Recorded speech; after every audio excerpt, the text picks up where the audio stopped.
चला तर मित्रांनो, आज आपण श्रावण महिन्याच्या पहिल्या सोमवारच्या तुम्हाला सर्वांना हार्दिक शुभेच्छा।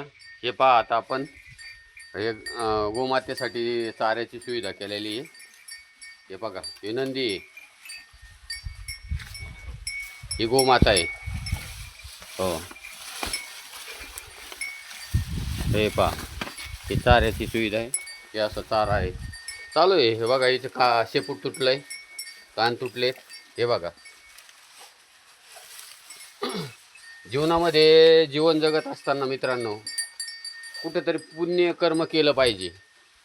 आता ज्यांना पुण्य आणि पापच समजत नाही, ज्यांना नीती आणि धर्मच समजत नाही, हे फक्त सध्या स्वतःच्या शरीरातल्या ताकदीवर आणि सध्या चाललेल्या पैशाच्या जीवावर ज्यांच्याकडे थोडी मस्ती आहे, त्यांना नीती धर्म हे काही समजत नाही मित्रांनो। पण हे समजलं पाहिजे, कारण मनुष्याच्या जीवनाचा एक वेळेस अंत आहे, तो कधी आहे ह्या कोणाला समजलेला नाही। त्यामुळं जीवन जगत असताना अतिशय ज्या दिवशी आपला जन्म मृत्यूचा फेरा बंद होईल त्या दिवशीच मनुष्याला मोक्ष मिळतो। नाहीतर पुन्हा 84 लक्ष येऊन्या किडा मुंगी उंदीर मांजर माकड जसं कार्य केलं आहे तसं आपल्याला भोग भोगावे लागतात जीवनामध्ये।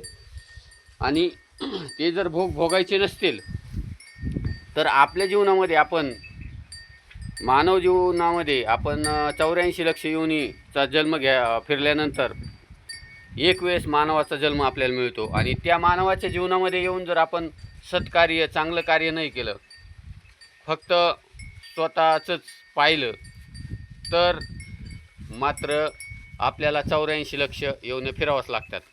मी आणि माझं एवढंच जर पाहिलं तर त्यासाठी आपल्याला जे जीवाणू दिलेले आहेत, आज या गाईमध्ये 33 कोटी देव आहेत। आज सकाळचा टाईम आहे, 7:30-8 वाजलेत। 8 वाजता यांना हिरवा चारा, यांचं गोबर वगैरे साफ करणे, सगळ्या गोष्टी सगळं नियोजन करून यांना समाधान कसं ठेवता येईल, चारा निवारा हे असं देऊन पुण्य कसं मिळवता येईल, आणि हे मिळलं पाहिजे। हे मनुष्यच करू शकतो, दुसरी योनी कुठलीही नाही तिथं पुण्यकर्म करता येतं।